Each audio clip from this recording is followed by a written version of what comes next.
الله الرحمن الرحيم. السلام عليكم ورحمة الله وبركاته.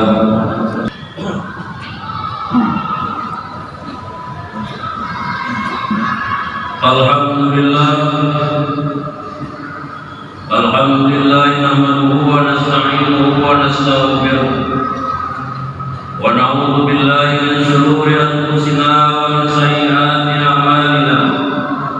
May yahdihillahu fala mudilla lahu wa may yudlil fala hadiya lahu. Asyhadu an la ilaha illallah wahdahu la syarika lahu wa asyhadu anna Muhammadan abduhu wa rasuluh. Allahumma salli wa sallim ala sayyidina Muhammadin wa ala alihi wa sahbihi ajma'in. Amma ba'du, ma'asyiral muslimin rahimakumullah. Ittaqullah haqqa tuqatih wa la tamutunna illa wa antum muslimun.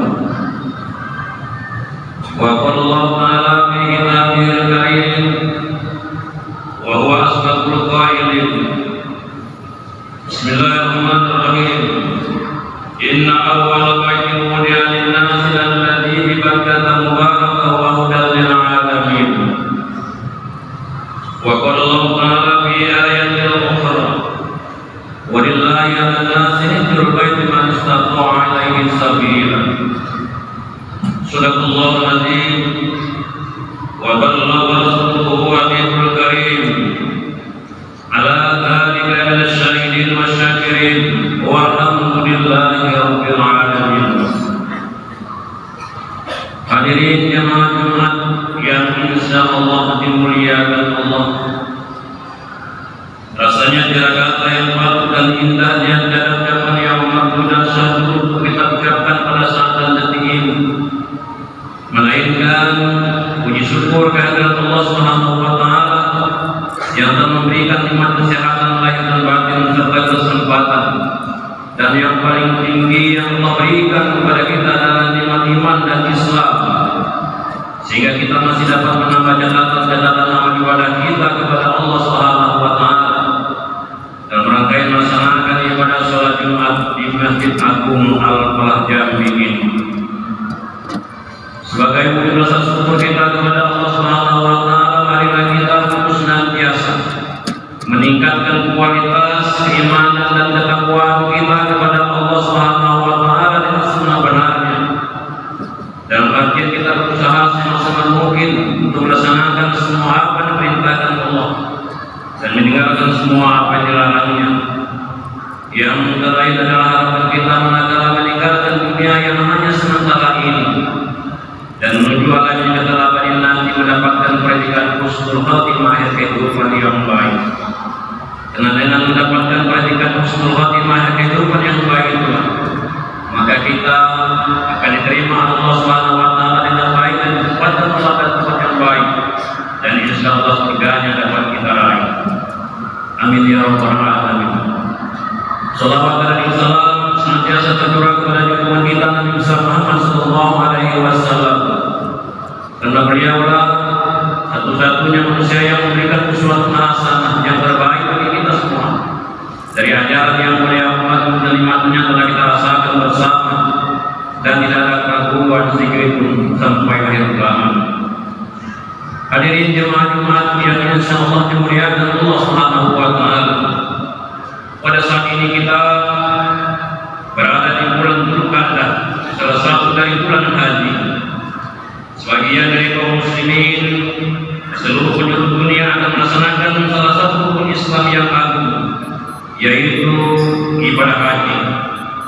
Ibadah haji termasuk ibadah yang melakukan antara amal hati, lisan dan anggota badan, yang menuntut keikhlasan dan kesabaran lisan, yang senantiasa melantunkan kalimat-kalimat thayyibah dan aktivitas fisik berupa baik tawaf, sa'i, melanggar umrah dan lain-lainnya. Ibadah ini selain menuntut kesehatan fisik dan mental, juga kemampuan finansial. Ada begitu banyak pengorbanan yang dituntut dari kaum muslimin agar bisa menjalankan ibadah yang agung. hidup. Oleh karena itu hadirin jemaat yang dimuliakan Allah, oleh karena itu Allah Subhanahu wa taala telah menyiapkan keistimewaan dan keutamaan serta pahala dan balasan yang terbaik bagi orang-orang yang melaksanakan ibadah haji dengan benar dan ikhlas. Di musim-musim haji seperti ini tidak jarang bahwa para saudara-saudara yang pernah melaksanakan ibadah haji berjujur air matanya mengingat bagaimana nikmatnya melaksanakan tawaf, melaksanakan sa'i dan melontar jumroh dan lain-lain sebagainya. Oleh karena itu hadirin jemaat yang dimuliakan Allah, bahwa yang tidak kalah pentingnya adalah kebahagiaan dan kemuliaan dan kesenangan yang dilakukan oleh para jemaah haji pada waktu melaksanakan ibadah sholat di Masjidil Haram, di mana dalam Masjidil Haram adalah Ka'bah.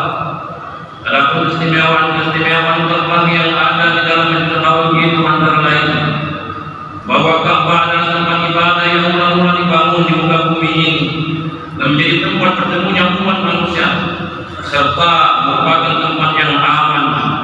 Sebagaimana firman Allah Subhanahu wa taala, "Inna awwala baitin wudi'a lin-nasi alladzi bi Bakkah mubarakan wa hudan lil 'alamin." Sesungguhnya rumah ibadah yang pertama yang dibangun untuk manusia yaitu Baitullah yang di Bakkah atau Mekah, yang diberkahi dan menjadi petunjuk bagi seluruh alam. Hadirin jemaah yang dimuliakan Allah, kenapa dalam ayat tersebut dinamakan Bakkah bukan Mekah? Di dalam ayat diceritakan tatkala Nabi Ibrahim alaihissalam pergi ke Kanaan meninggalkan istrinya Siti Hajar dan anaknya Ismail yang masih kecil di sebuah tempat di kaki bukit yang kering dan tandus serta gersang. Disitulah Siti Hajar dan anaknya Ismail ditinggalkan oleh Nabi Ibrahim alaihissalam. Hati siapa tidak akan sedih, perasaan siapa tidak akan mudah melihat suami tercinta pergi meninggalkan istri dan anak. Kepergian Nabi Ibrahim ini dipandangi oleh istrinya Siti Hajar terus-menerus. Semakin lama semakin jauh, akhirnya hilang dari pandangan mata Siti Hajar. Dan Siti Hajar tidak kuasa membendung dan menahan kesedihannya. Maka menggenang dan menetes air matanya, sehingga genangan air mata Siti Hajar ini membentuk buah-buah garis jajar. Dan sampai sekarang tempat tersebut dikenal dengan nama Mekah, yang konon kabarnya adalah berasal dari kata Bakkah, yang artinya genangan air mata. Yang kedua, keutamaan dalam melaksanakan ibadah sholat di Masjidil Haram, yang di dalamnya ada Ka'bah, di mana sholat di Masjidil Haram keutamanya adalah sekali sholat sama dengan 100.000 sholat di masjid lainnya. Dalam hadis Rasulullah SAW dijelaskan, "Sholatu fi masjidil afdalu min alfi sholati fi ma siwahu illal masjidil haram, wa sholatu fil masjidil haram afdalu min mi'ati alfi sholati fi ma siwahu." Sholat di masjidku ini, maksudnya Masjid Nabawi, kata Rasulullah SAW, lebih utama daripada 1.000 sholat di masjid lainnya kecuali di Masjidil Haram, dan Masjidil Haram lebih utama daripada 100.000 sholat di masjid lainnya. Hadis riwayat Ibnu Majah dan Ahmad. Yang ketiga, keistimewaannya adalah Ka'bah berada pada garis lurus dengan Baitul Ma'mur, yaitu pusat ibadah para malaikat. Posisi Baitul Ma'mur sendiri berada di langit dan bumi, tepat di bawah arsy dan sejajar dengan posisi Ka'bah di muka bumi. Pada waktu Rasulullah SAW Isra dimi'rajkan oleh Allah Subhanahu wa taala, Rasulullah bertanya kepada malaikat Jibril, "Ma hadza ya Jibril?" Apa ini ya Jibril? Maka jawab Jibril, "Hadzal Baitul Ma'mur yusalli fihi kullu yawmin 70 alfa malak. Idza rajulan ya'udu ilaihi ajran ma alaihi." Kata malaikat Jibril, ini adalah Baitul Ma'mur, bahwa setiap hari ada 700.000 malaikat yang melaksanakan tawaf dan beribadah di sana. Dan ketika mereka keluar darinya, tidak pernah kembali lagi kepadanya hingga akhir dari kehidupan mereka. Artinya malaikat dapat melaksanakan ibadah tawaf dan ibadah di Baitul Ma'mur hanya satu kali, berikan kesempatan sampai hari kiamat nanti. Yang keempat adalah keistimewaan bahwa Ka'bah itu sendiri ketika berada di dalam Masjidil Haram, jika memandangnya dengan hikmat kita memandangnya mendapatkan ketenangan dengan mengucapkan membaca doa Allahumma antas salam wa minkas salam wa hayyina rabbana bis salam. Ya Allah, Engkaulah yang Maha Damai dan dari Engkaulah kedamaian, maka berilah kehidupan kami yang damai. Dan yang kelima, keutamaan keistimewaan dari Ka'bah itu sendiri, bahwa selama 24 jam Allah Subhanahu wa taala menurunkan 120 rahmat di Ka'bah ini. Yang 60 rahmat diberikan kepada mereka yang sedang melaksanakan tawaf, baik tawaf wajib maupun tawaf sunat. Dan yang 40 rahmat diberikan kepada mereka yang melaksanakan ibadah salat, apakah itu ibadah salat wajib maupun ibadah salat sunat. Dan yang 20 rahmat diberikan kepada mereka yang sedang memandangi Ka'bah tersebut. Hadirin jemaah yang dimuliakan Allah, adapun di antara keutamaan pahala yang dijanjikan Allah Subhanahu wa taala pada orang-orang yang melaksanakan ibadah haji, seperti saudara-saudara kita yang pada saat ini berada di Makkahul Mukarramah. Yang pertama adalah diampuni segala dosanya. Rasulullah SAW bersabda dalam hadis yang berbunyi, "Man hajja billah walam yarfus walam yafsuq raja'a ka yauma waladatu ummuh." Barang siapa yang melaksanakan ibadah haji karena Allah Subhanahu wa taala dan tidak melakukan lepas atau kata-kata kotor dan tidak berbuat busuk atau durhaka, maka ia kembali suci seperti bayi yang baru dilahirkan dari kandungan ibunya. Hadis riwayat Bukhari dan Muslim. Yang kedua adalah keutamaan yang melaksanakan ibadah haji mendapat ganjaran surga, sebagaimana sabda Rasulullah SAW, "Al-hajju mabrur, laisa lahu jazaa'un illa al-jannah." Haji mabrur pahalanya tidak lain adalah surga. Hadis riwayat Ahmad dan Tirmidzi. Yang ketiga, pembiayaan yang dikeluarkan dalam perjalanan ibadah haji diberi ganjaran sama dengan ganjaran pembiayaan di jalan Allah Subhanahu wa taala. Sebagaimana sabda Rasulullah SAW, "An-nafaqatu bil hajj kan-nafaqatu fi sabilillah, ad-dirham bi sab'i mi'ati dirham." Bahwa pembiayaan dalam perjalanan ibadah haji bagaikan pembiayaan di jalan Allah. 1 dirham diganjar dengan 700 kali lipat. Hadis riwayat Ahmad dan Tirmidzi. Dan yang keempat keutamaannya adalah mendapatkan pahala jihad yang paling utama. Sebagaimana hadis Rasulullah SAW, "Lakin afdalul jihad haji mabrur." Jihad yang paling utama adalah haji yang mabrur. Dan yang kelima, keutamaannya adalah mati dalam perjalanan ibadah haji sama dengan mati syahid, di mana sabda Rasulullah SAW, "Man mata bil haji falahu mislu mimman mata fi sabilillah." Barang siapa yang wafat dalam perjalanan ibadah haji, maka ia seperti orang yang wafat di jalan Allah Subhanahu wa taala. Hadis riwayat Muslim. Dan yang keenam, keutamaan dalam melaksanakan ibadah haji diterima doanya untuk orang lain. Sebagaimana sabda Rasulullah SAW, "Wa yasma'u fi man da'a," dan dapat memberikan semangat bagi orang yang didoakannya. Hadis riwayat Abu Nu'aim Al-Asqalani. Dan yang ketujuh, keutamaan yang melaksanakan ibadah haji adalah bahwa menjadi orang yang dibanggakan Allah Subhanahu wa taala kepada malaikat-malaikatnya. Di mana pada tanggal 9 Dzulhijjah semua jemaah haji berkumpul dalam satu tempat, yaitu di Arafah. Karena puncaknya ibadah haji itu adalah di Arafah. Al-Hajju Arafah, haji itu pada di Arafah. Dan pada hari Arafah itu yanzilu rabbuna, seolah-olah Allah turun ke muka bumi. Wa idza waqafu bi Arafatin qala Allahu bihim malaikatan yaqul. Dan apabila mereka tawaf di Arafah, Allah Subhanahu wa taala membanggakannya kepada malaikat dengan ungkapan, "Unzuru ila ibadi." Lihatlah kepada hamba-hambaku, kata Allah kepada malaikat-malaikat yang ada pada waktu itu. Yaquni sa'san al-ghabar, yang mendatangiku, kata Allah, dengan rahmat-Ku dan dengan lampu yang khusus masai. Yang apabila hamba-hambaku berdoa pada hari ini, kalau tidak aku kabulkan maka aku malu, kata Allah Subhanahu wa taala. Hadirin jemaah yang dimuliakan Allah, "Ushidukum bi anni ghafartu lahum dzunubahum wa in kanat 'adada qadri as-sama'i wa ma'ali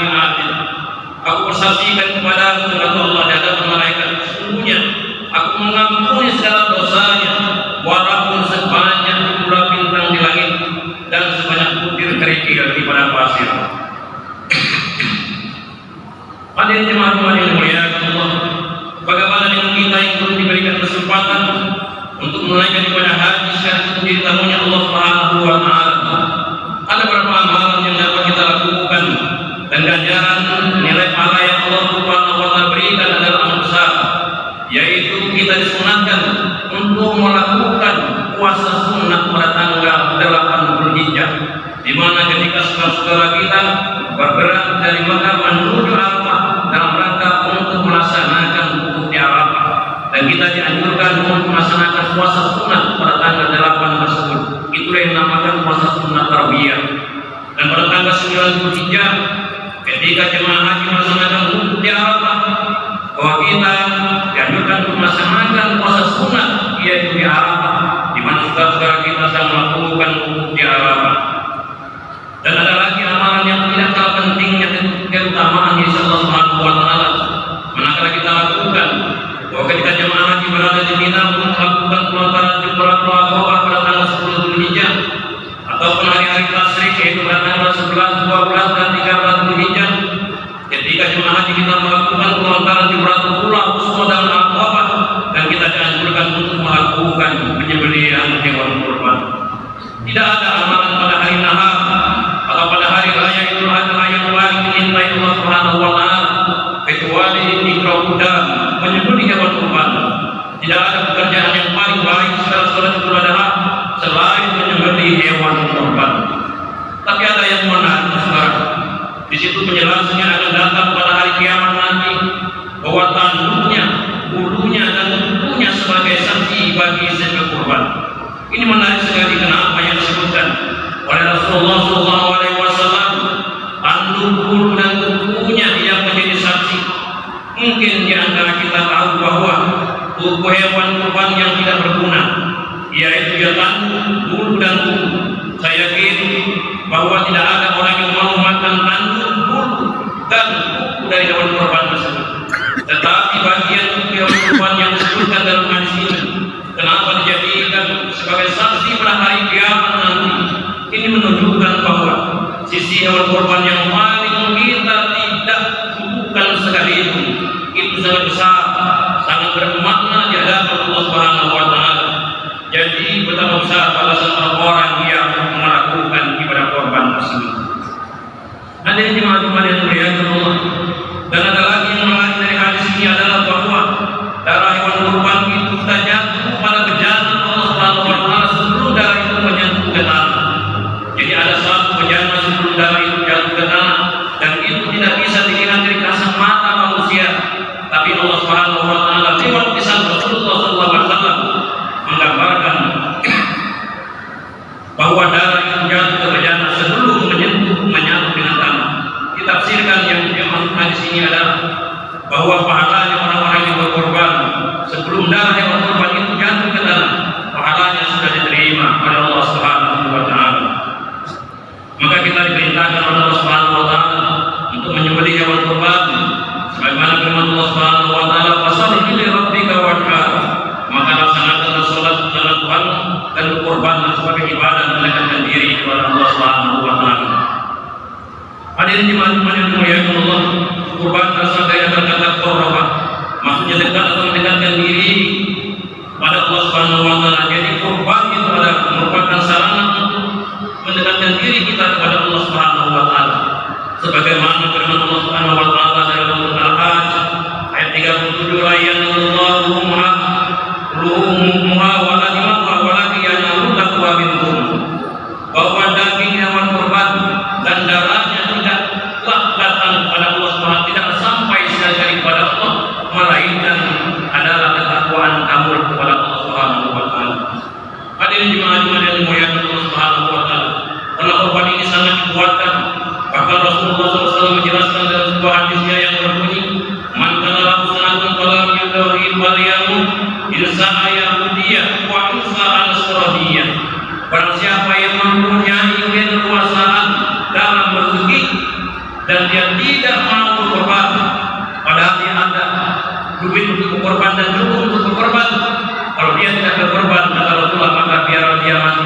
Bila dia mati mendengar, pilih di antara dua, matinya Yahudi atau matinya secara Nasrani. Dalam hadis yang lain Rasulullah SAW mengatakan juga,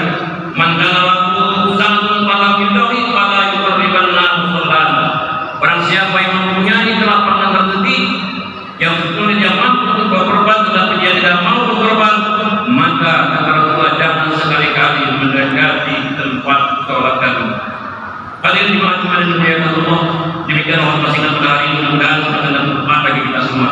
Barakallahu li wa lakum bil Qur'anil azim wa nafa'ani wa iyyakum bima ayat wa dzikril hakim wa taqabbal minni wa minkum tilawatan innahu was-sami'ul 'alim. Aqulu qawli hadza wa astaghfirullahal azim li wa lakum wa lisa'iril muslimina wal muslimat wal mu'minina wal mu'minat wastaghfiruhu innahu huwal ghafurur rahim. Allahumma shalli ala sayyidina Muhammadin wa ala ali sayyidina Muhammad. Alhamdulillah, alhamdulillah, syukuran lillahi wa ta'ala. Asyhadu an la ilaha illallah wahdahu la syarika lahu kama amara wa adzama. Wa asyhadu anna Muhammadan abduhu wa rasuluhu syahadatan man amana bihi wa aslama. Wa ala man amara bihi wa raham. Allahumma salli ala Muhammadin sallallahu ala alihi wa sallam. Wa ala mahallahum yawm asy-syafa'ati wa karam. Wa sallama tasliman katsiran amma ba'du ma'asyiral muslimin rahimakumullah. Inna Allaha amarakum bi amrin bada'a bihi nafsi.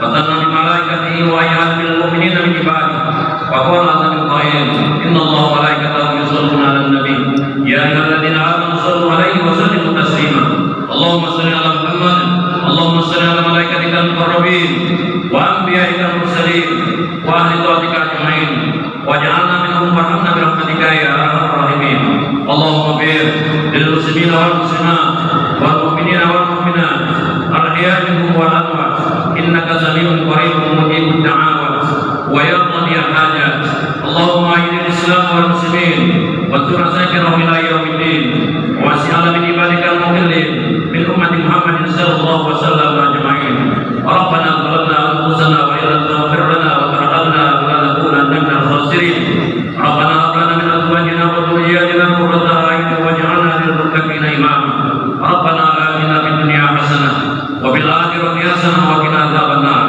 عباد الله إن الله يأمر بالعدل والإحسان وإيتاء ذي القربى وينهى عن الفحشاء والمنكر والبغي يعظكم لعلكم تذكرون واذكروا الله العظيم يذكركم واسألوا من فضله يؤتكم ولذكر الله أكبر والله يغفر لكم ما تسمعون.